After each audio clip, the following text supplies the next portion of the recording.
So thank you so much for joining us tonight. We are very pleased to have Marisa Hurd with us tonight from the Naperville Running Company.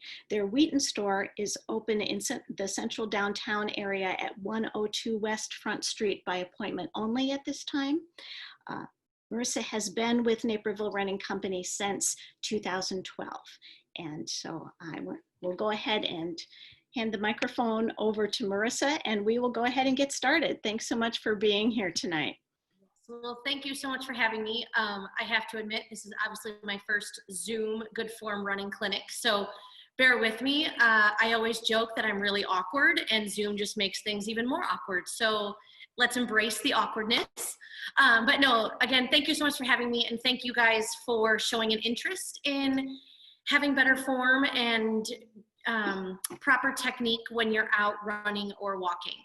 We've all kind of talked about that this quarantine has kind of forced everybody to get outside and forced everybody to be more active. And what we're seeing at the store is a lot of people need shoes and a lot of people need gear, but also people are getting hurt and their knees are hurting, their shins are hurting, their feet, their arches, their heels, their back. So practicing good form can help eliminate those common nagging injuries and aches and pains. So I will start off by saying it's not because I work at a shoe store, but one of the easiest ways you can take care of those aches and pains is by getting fit for shoes. So making sure you're in the right type of shoe and also practicing good form. So again, I have been working here since 2012. I have been a competitive runner for 21 years. The marathon is my favorite distance. I'm one of those crazy people, but right now with races being canceled, I'm really just kind of running for sanity. So as we all are, just getting out the door to try to do something. So I do want to let everybody know I'm going to kind of talk about this card here, these 4 points. And after each point, I'll kind of get up and demonstrate. So again, the awkwardness, I'm squatting on the ground right now, and then I'll get up and demonstrate. So feel free to answer any questions. There's no question that is silly. I'll be available afterwards, and I'm always available by email for questions as well.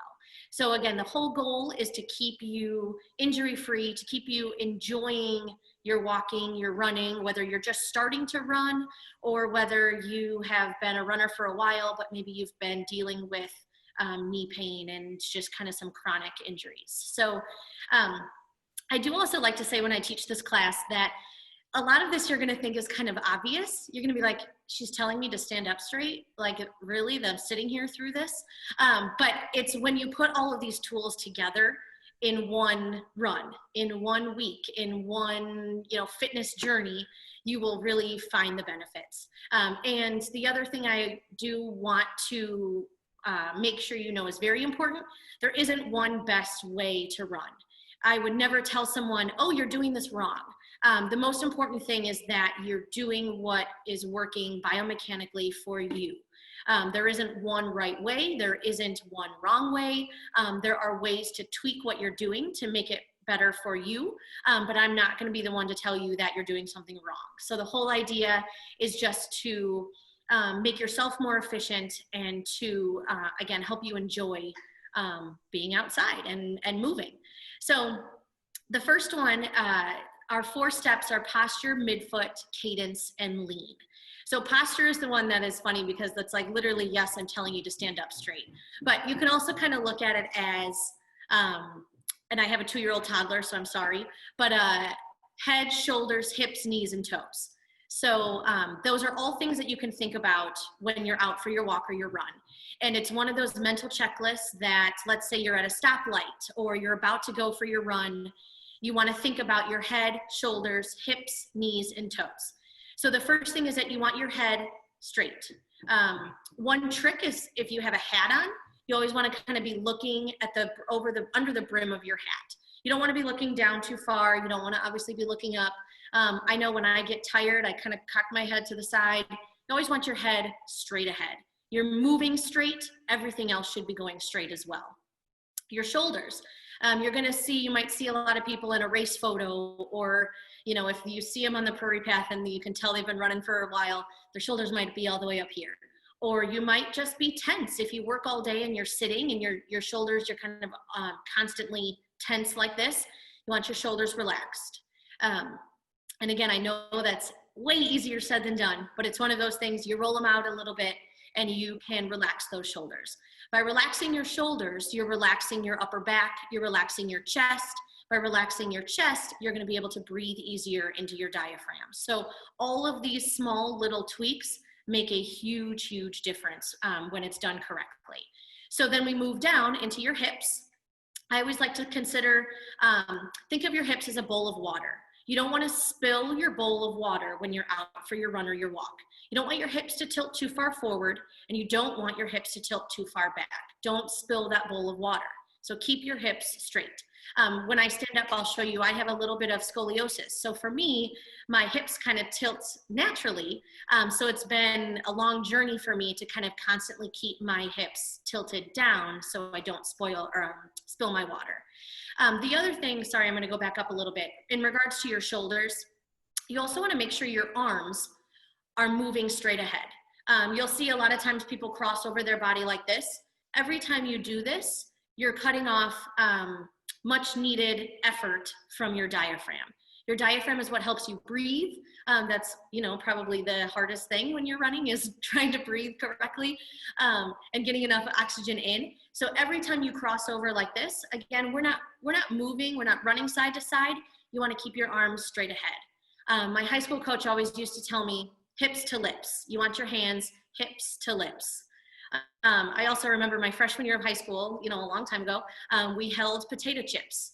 And that was how we made sure our hands were loose. You weren't clenched up into a fist. And if you can do that now, if you clench your fists, your entire upper body clenches, which is what we don't want when you're running. So you want to make sure, again, hips to lips, pretend like you're holding those potato chips and keeping your shoulders relaxed. Don't spill your bowl of water. Keep your hips straight as you can. And then we move down to the knees. We'll get into more knees with midfoot and cadence, but when you look at your knees and your feet, the most important thing, again, is that everything is moving straight ahead. Biomechanically, some people, you might find that your feet tilt to the outside just a little bit. Sometimes people might be a little bow-legged and you come to the inside a little bit. Do what is biomechanically the most comfortable for you. But again, the most important thing is that you're moving straight ahead. You don't want your knees locked. You don't want your, I don't want you to feel like, oh, my foot strike is incorrect. I need to fix it, because you can't just fix your foot to fix everything else. So the idea is to keep everything in alignment, and then everything will work a little bit more naturally. So I'm gonna stand up and I will just kind of point at what I'm doing without feeling like I'm yelling into the computer. So bear with me. Let's see how it works. So if we talk about our head, again, our head is straight ahead, our shoulders are relaxed, our arms are going straight ahead, we're not crossing side to side. So you're straight ahead, hips to lips, hips to lips. And if I turn here, I don't know if you can see this, but I need to tilt my hips down. So again, I'm not spilling my bowl of water. Then, as we look again, my knees are straight and my feet are straight. Now again, if you stand up right now and your feet might naturally point to the outside, that's okay.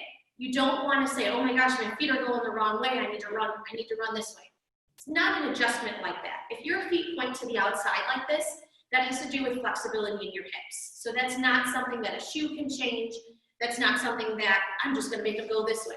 Doesn't exactly work that way, but we'll get there. So again, posture is one of those where I do feel like I'm telling you to just stand up straight. But it's one of those things, go in your mental checklist, head, shoulders, hips, knees, and toes. Again, when you go out for your run, maybe it's the first thing that you do, right? Check it off your list right before you get out the door. You're making sure everything is in alignment. Or if, again, you need a little reset at a stoplight, that's a great kind of checklist there. So does anybody have any questions about posture? And again, if anything comes up later, feel free. It's no problem to shoot it out later. Right. We don't have anything at the moment. Okay. So if you want to go ahead, but again, feel free to put your questions in that Q&A, even if it circles back a little bit. Marisa will be happy to answer those questions. Yes, absolutely. Okay, so the next one is midfoot. And I will be the first one to tell you, you could ask 10 different people their opinion and get 10 different answers on this. So you might have read, you might have seen in Runner's World, you might see shoes out there that says you need to run on your midfoot. Well, what is your midfoot? It's when you land here on the ball of your foot instead of landing heel to toe. So some people will tell you, you strike on your heel, that's wrong. That's not right. You need to land on your midfoot. Your knees hurt, it's because you're on your heel. Not necessarily true. That's not the case. And again, everybody is entitled to their own opinion, but I'm going with what I know, what I've learned, what I've researched, my own personal experiences, and lots of other things. But the purpose of midfoot is to make sure your hips, your feet strike in relation to your hips. So this also will morph into cadence a little bit. If we were in person, I would put these two together, but I kind of want to eliminate as much confusion as possible.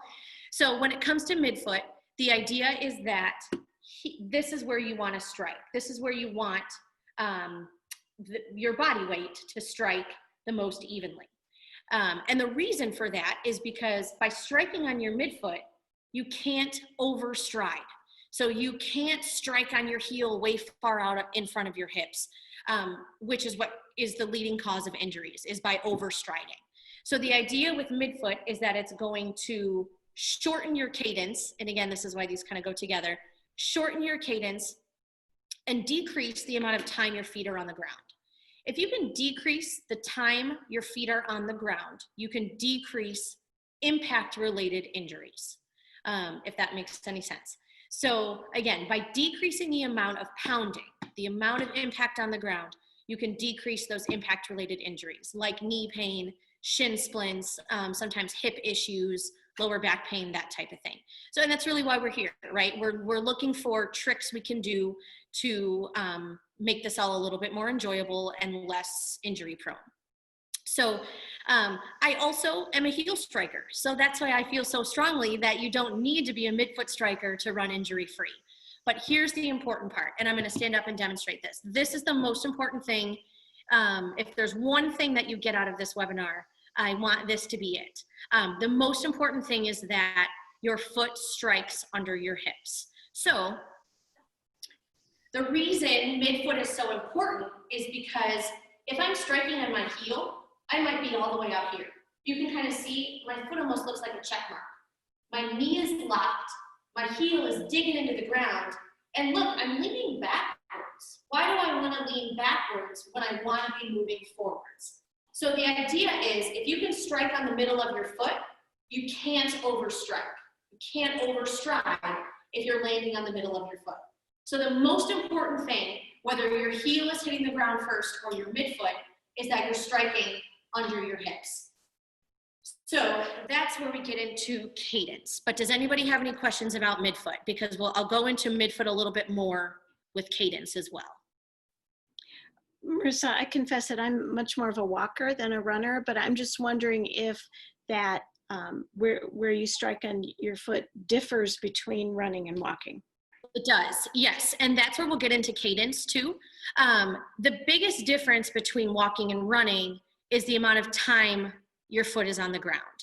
So it's still just as important to not overstride, to not put that heel into that check mark position, because then you lock everything up.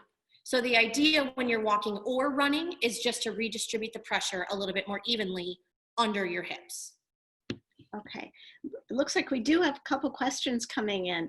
The first one is, can you change where you strike?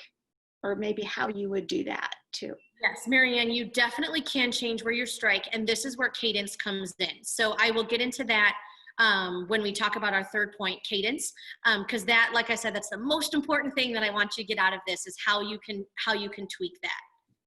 Great, thank you. So we'll get to that one.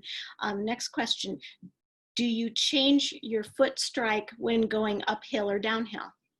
Yes, and you know what? You do it naturally. And you probably see that a lot of times when you run uphill, you naturally have better form because you're fighting the hill. So your knee drive is up higher, your foot strike is on the middle of your foot when you're going uphill, truly, because that's just how it works when you're fighting the hill. So you're going up the hill, you're landing on the middle of your foot. So pay attention next time you're running up a hill, because that happens naturally. Going downhill is challenging, and it depends how steep that downhill is. And I know you're probably like, no, it's not. It's recovery. It's the best feeling ever when I'm running fast down a hill. But we joke all the time, because you can sometimes see people flailing down a hill, really letting gravity do its job.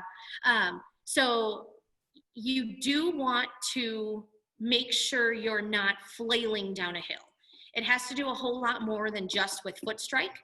You want to naturally be leaning forward, let gravity do the work. Obviously, don't roll on your face, but you want gravity to do the work. So you want to make sure you're not fighting the hill. Don't lean back when you're running down a hill. Let the middle of your foot hit the ground, because again, it's depending on how steep the hill is, sometimes it's almost like a defense mechanism to let your heel drive into the ground first. But if you let your body lean forward, which lean is number 4, so this is all tying together. If you let your body lean forward naturally, you won't heel strike down the hill.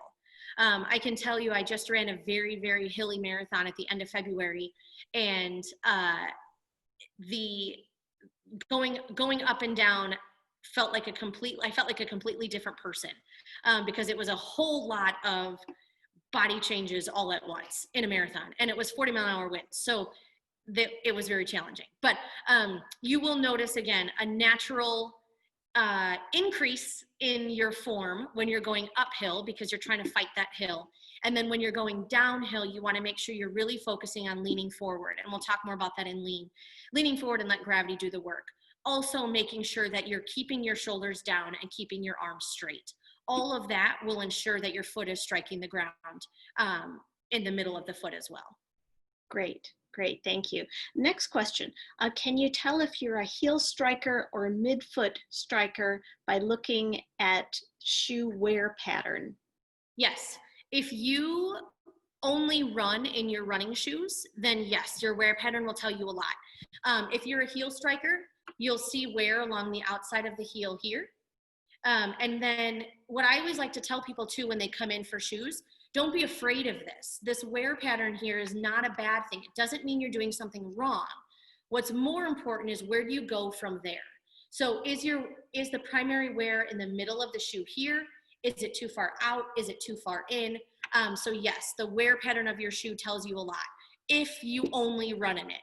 If you walk around in it, if you do Orange Theory, if you do a lot of other things, that does kind of change it a little bit. Yes, if you see some wear along here, and again, it's just your running shoe, yes, that does mean you're striking your heel. Okay, next question. How do you step directly under your hip without shuffling? Doesn't your foot have to be a little in front of your hips to move forward? How do you know if you're overstriking or just moving forward? Yes, and that is a great question. And let me get into cadence, because this is where it's going to answer all of those questions. I also do want to note, cadence is also the most confusing to teach. You really have to get out there and try it. So cadence, shortening your cadence. I'm sorry. Can we get one more question before you move into? I missed it. Yeah. It doesn't matter if you don't mind. We'll just do this one additional one. Are you supposed to strike under your hips for both running and walking? So is it similar that way?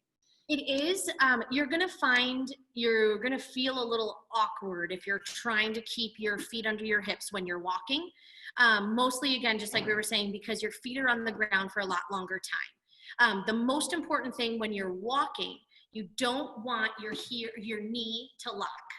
So when you're walking, you don't want your foot all the way up here, and you don't want your knee locked. So keep your knees soft, kind of here, and then you can propel yourself forward. So it's very important when you're walking to make sure you're not locking your knee and overshooting your foot. And again, you have to think too, your foot, your calcaneus bone, your heel bone is the strongest part of your foot. It's designed to take impact. When you are walking, you're hitting the ground with 3 times your body weight every step you take. When you're running, it's up to 5 times every single step you take.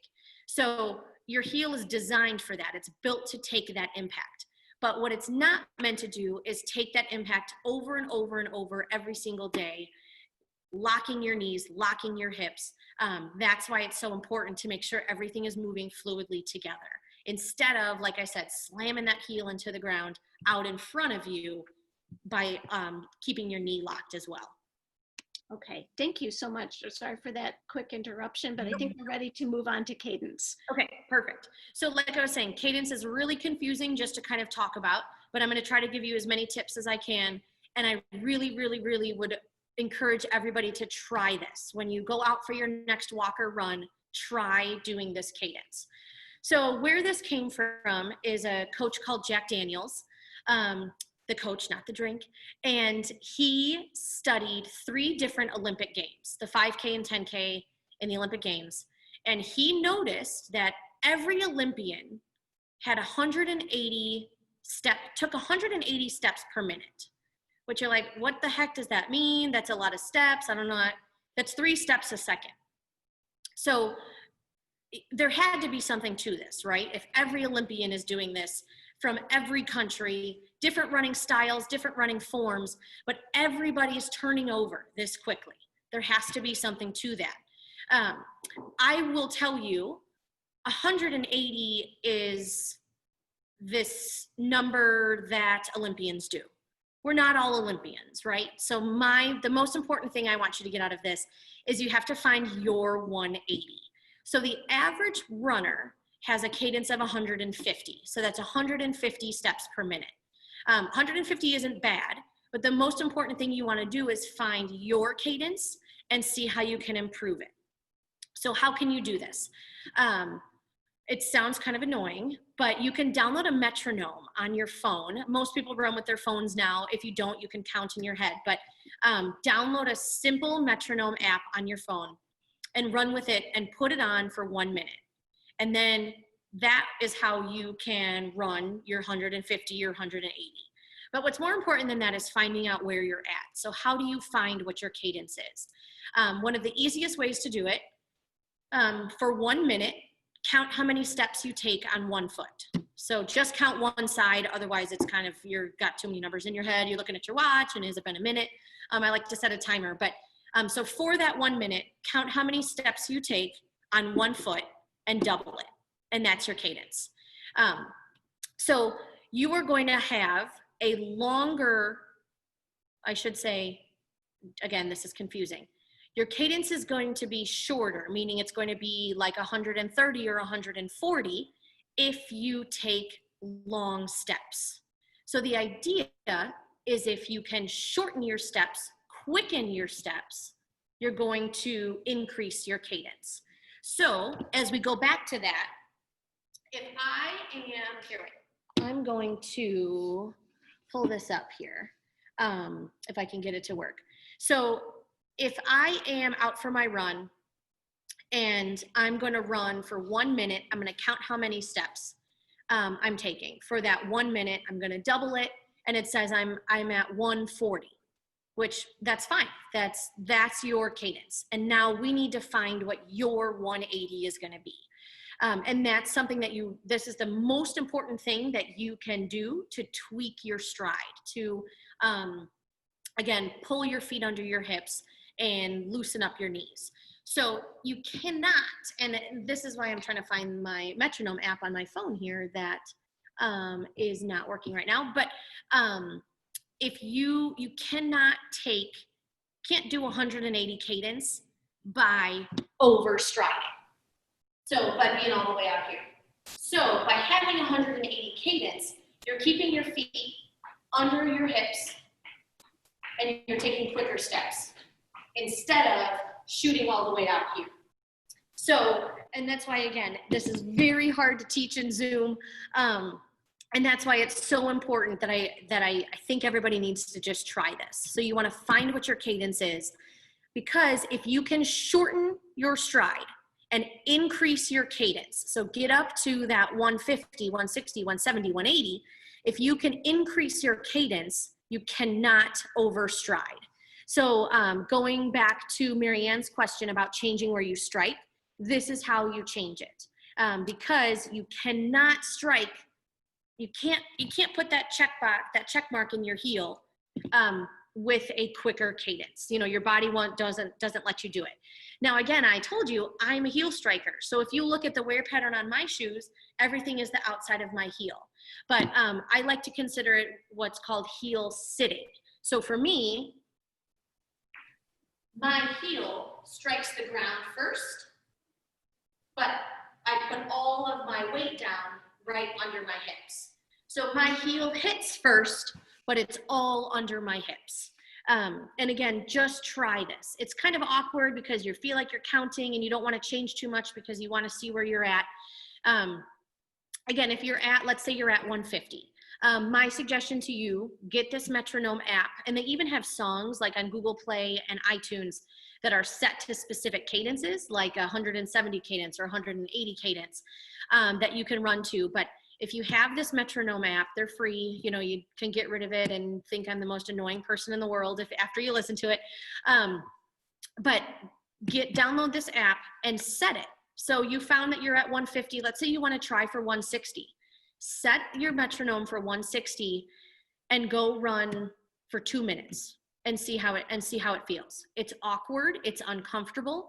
And a question that we get all the time is, how am I not going to run faster? I don't think I can run faster. I don't want to run any faster. I just want to run better. You're not going to run faster. You're just going to run more efficiently.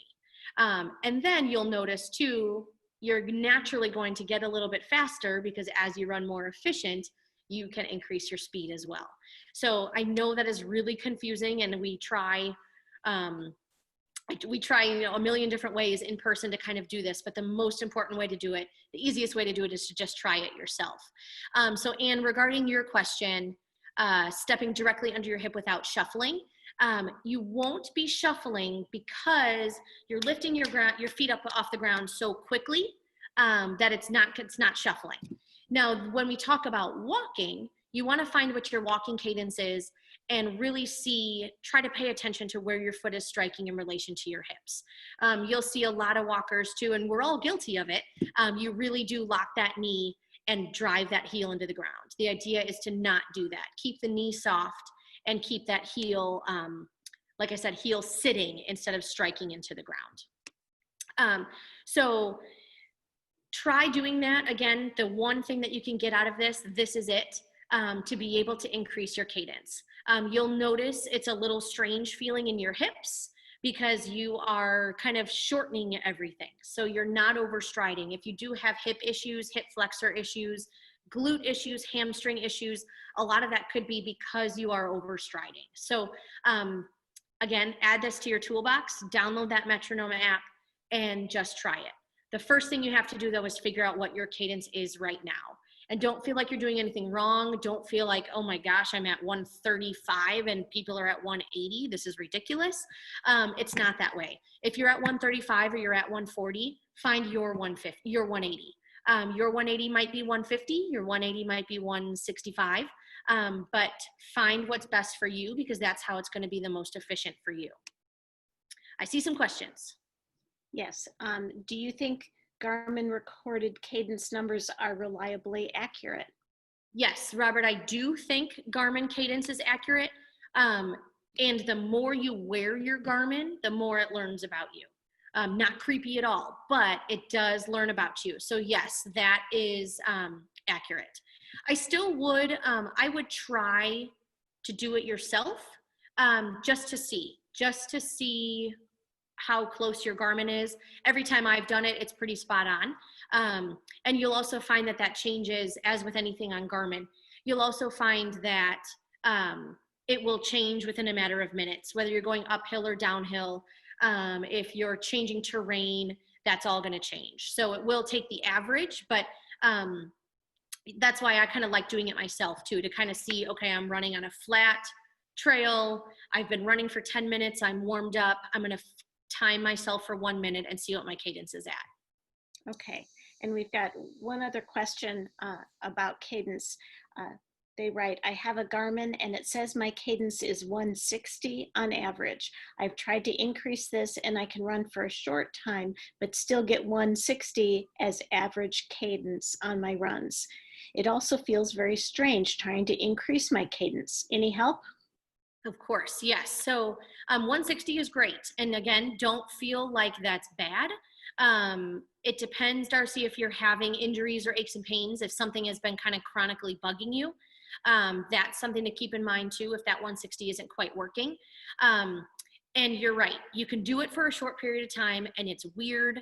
And it is going to still find that average. So if you're only doing it for a minute or so, Garmin isn't really going to count that as a change in your cadence. It's long-term, over time, that's when that average will change. So my suggestion, again, find out what your cadence is. We've got that 160. Increase slowly over time. Try it for a minute or two, then try it for 2 minutes, then try it for 3 minutes, then try it for a mile. And you'll find that that average will increase. So you said it perfectly, Darcy. It is super strange. It is weird. And it's one of those things because you're literally changing what you've done your entire life. And that's why, again, it's important to find what's the most efficient for you, not what some coach of some Olympians is telling us to do. So 160 is great. If you're finding that you have any injuries, if you're finding that maybe you've got some chronic plantar fasciitis or something along those lines, maybe try going to 165. The strangeness does go away the more you practice, as with anything, right? Okay, we've got another question here. It says, I wear orthotics with my dress shoes. Should I wear them with running shoes? Hi, Blake. Yeah, no problem. So it depends what you got your orthotics for. And it also depends on what type of running shoe that you have. So that's kind of a question I would have to talk with you personally about to see why you got the orthotics and again, what type of shoe you have. And I'm certainly not a doctor. I would never tell someone not to wear their doctor made orthotics. But if the doctor didn't tell you to wear them for your running shoes, or if you already have a stability shoe and you're not having injuries or aches and pains on your runs, then it might not be something that you need to wear with your running shoe. But I'd be more than happy to talk with you about that later. Okay, it looks like, at least for now, that's all the questions about cadence. So you can move on to the next section. Perfect. So last but not least is lean. And again, this is one of those that you're like, yeah, she's telling me to lean forward. I get it. I get it. But it's one of those things, again, you're moving forward, you need to be leaning forward. So I will say when I was in high school and college, I didn't really think of my form. I just thought I'm going to run as hard and as fast as I can. I'm competing to get to the finish line, right? And I lost a race by a lean. And I'm sure you've all heard that before. You know, you lean into the finish line in those sprinter races because every second counts, right? Well, I learned my lesson because I was running as fast as I could, but I looked like this. So I was running as fast as I could, and I was hurting, and I was going as hard as I could, but I was leaning back like this. So, of course, I got out-leaned because the person in front of me is leaning forward as they should into the finish line. So where I'm going with that is you just need to make sure your body is leaning forward. And this is kind of how we were talking about when you're running downhill. Running downhill is a great way to practice this lean because, again, let gravity do its job. Let your body run down that hill. Another analogy that you can use, and I personally am not a skier, but I do understand where this comes from. You can pretend like you're in ski boots. So if you are standing here and you're in ski boots and you lean forward like this, you can kind of let your body naturally go. The other thing you can do is when you're leaning this way, you can, as soon as you feel like your toes are gripping, that's when you let go and lean your body forward. So you lean forward. As soon as you feel your toes, you move up. So again, it's very simple. just like head, shoulders, hips, knees, and toes, but it's one of those very crucial things. You don't need to be fighting against yourself by leaning backwards. And you can see on this card, there was a great sentence about this. By reacting to gravity rather than pushing off from the toes, there's less muscle strain in the legs and more automatic forward momentum. That's what we want, right? Automatic forward momentum. Why work harder than you have to? So allowing yourself to lean forward will take away the extra work you're doing when you're fighting yourself, trying to lean backwards like I was. I see a question from Anne. Yes, it says, how do you stand up straight to keep your posture yet lean forward? Yeah, so you're really putting all of those things together. So I'm keeping my head straight. I'm keeping my shoulders down. I'm keeping my bowl of water straight. I'm keeping my knees relaxed and soft. Oh, I have a point about that I just remembered. And I'm keeping my toes relaxed. So I'm doing all of those things when I'm leaning, when I'm taking care of my posture, right? So my head is straight. Not right now because I'm talking to you. My shoulders are down. My arms are straight. My bowl of water is full. My knees are soft. And my feet are relaxed. My toes are not gripping the ground. So as I have my perfect posture here, I'm going to lean forward in my ski boots. And then you're ready to move forward. Something I just remembered, a good point about keeping your knees soft. Think of it, and I know this is so basic, and again, this is one of those things like duh, but think of when you jump up and down, how your knees bend. If you were to try to jump up and down and not bend your knees, that's essentially what you're doing when you're locking your knees, when you're leaning, when you're going like this. So if you're over striking, and if you're putting on the brakes by hitting that heel too hard and locking the knee. So again, you have to remember when you're running, you're hitting the ground with up to 5 times your body weight.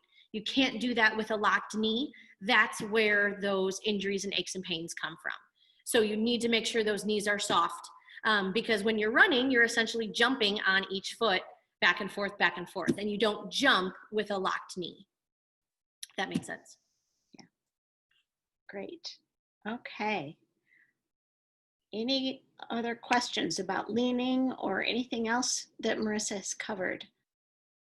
I'll give people just a couple minutes to think here. Yeah, and I am more than happy to talk about cadence and go more into that. You can email me, marisa@runningcompany.com. I'd love to answer any questions, talk with you more about it. I'm always available to help you. So please know if you think of something later, if you have any questions on training or anything like that, I'm always here to help.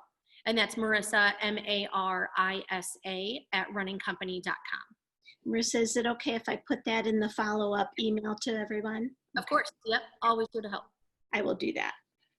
Okay, looks like we've got a couple more questions coming in as people have had a chance to think. One question is, can you show us some stretches and how long you would do those for? Yeah, Blake, I will send you some if that's okay. I can email, and I can email the group too if you'd like some different stretches. Stretching is one of those things that, again, you can ask a few different people a few different things and you'll get a few different answers. There's several different types of stretching. There's dynamic stretching and there's static stretching. Dynamic is something that you want to do before your workout, your run, your walk, your activity. That's when you're doing movement things, when you're doing arm swings, when you're doing, opening up your neck, when you're doing leg swings, things like this. So you're waking everything up, you're increasing blood flow, you're loosening up your joints by doing dynamic stretches. So those are really important for pre-workout. Again, whether that's a run, that's a walk, that's kind of how you can get your body moving. Static stretching is what you do afterwards. And again, this is where it comes in. Some people you might read, some people might tell you static stretching really isn't that great for you. Some people aren't naturally very flexible. Some people don't need to be naturally very flexible. I've never been able to touch my toes, and I have tried for years and it never will happen. But I know where my flexibility limit is. And static stretching is something that some people can kind of hurt themselves with if you're not warmed up or if you're not adequately prepared for it. But static stretching is afterwards. That's when you're sitting down, stretching out your hamstrings or trying to touch your toes, or your stretch out your calves on a step, that type of thing. So keep the static stretching for afterwards. I actually am a huge proponent of foam rolling. Foam rolling is one thing you can do to keep your body loose, keep your muscles released. It's kind of an at-home deep tissue massage. So I always like to say, if you only have 5 minutes and you're either going to stretch or foam roll, I would suggest foam rolling instead. Okay, great, great. And one other question here, do you have any tips to not have the bottom of your feet hurt when walking? Yeah, and so it kind of depends what you mean by hurt. Like if they're feeling fatigued, or if they're feeling like they're burning, or if they're feeling like maybe your toes are cramped, so it's cutting off circulation. So there's a lot of different things that could be going on there. Several common reasons for that. One is that you might need different shoes. And again, I don't want anybody to think I'm saying that just because I work at a shoe store. Our shoe store wouldn't be here if shoes didn't really make a difference. So it really is crucial. If you are active, keeping your feet happy will keep the rest of your body happy. So making sure your shoes have enough cushioning and that they're the right type of shoe for your foot is one reason your feet might be hurting when you're walking. Another reason could be if your shoes are too small or they're too tight and they're cutting off, if they're getting numb or tingly, then you're not getting proper blood flow to the bottom of your feet, and that can cause a whole slew of issues as well. Another option could be if your shoes are too old, or again, if you're just not in the right type of shoe for your foot. Something on that note too, and thank you for indirectly making me think of this, but something to keep in mind too, sometimes the bottom of your feet are hurting when you're walking because what are you wearing the rest of the day? We invest so much time and money into a great pair of running shoes that we're maybe wearing for an hour a day. But what are you wearing the rest of the day? What are you wearing for those 8 to 10 hours that you're on your feet all day? Because you can't expect to feel good on your workouts if you're wearing a not so great shoe for 8 hours a day, because then your body is going into survival mode and not feeling so good. So that's something to keep in mind as well. Whether if you have to wear work shoes, you could get different types of inserts, whether that's a supportive insert or a comfort insert, or a combination of both. So, and it kind of just depends on several different factors there. Okay, all right, lots of great questions. We'll leave the Q&A up, and sure enough, we get a couple more. But feel free to go ahead and type in your questions. We want to get to all of these. Next one is there a certain amount of miles you should put in a pair of shoes before they need to be replaced? Yes, absolutely. And again, I'm not just saying this because I want you to come back and get shoes, but shoes do have a lifespan. It really depends on what type of shoe you have. Which I feel like I'm answering that to everything, but there are, I would say the average is 300 to 400 miles. Excuse me, some people will tell you 500 miles. I don't love saying 500 because what if you get to 500 miles and your knees start to ache, your Achilles start to flare up again? So 300 to 400 miles is usually that average. That will change though based on the type of shoe that you have. If you have a really lightweight, flexible, minimal shoe, that might only be 250 miles. If you have a super high cushion shoe, something like the brand Hoka, if you've heard of that, that you might get upwards of that 500 miles. Something else to keep in mind too is if you are doing other things in your running shoes. If you're wearing them around, if you're wearing them to the grocery store, if you're wearing them to Orange Theory, if you're wearing them for your HIIT workouts, if you're wearing them anything for other than just running, that's also considered mileage. So you have to make sure you put that into account too when you're trying to figure out how old your shoes are. Something else too, just kind of a good benchmark, a shoe really shouldn't see a birthday. So after about a year or so, they do slowly start to deteriorate. The cushioning breaks down, the adhesives break down. Not to say that it's a bad shoe after a year, but that's kind of a good benchmark. Great, thank you. Okay, any other questions? Lots of great information. I know I learned a lot, so thank you. Thank you. I appreciate it. Again, this is the first time doing this virtual, so Yeah, well, and so thanks to our great participants here, and looks like maybe that's all of our questions. We do definitely want to thank you, Marisa, for so much great information and your generosity in giving your time and your effort to put this program together for us at no cost to the library. So thank you very much.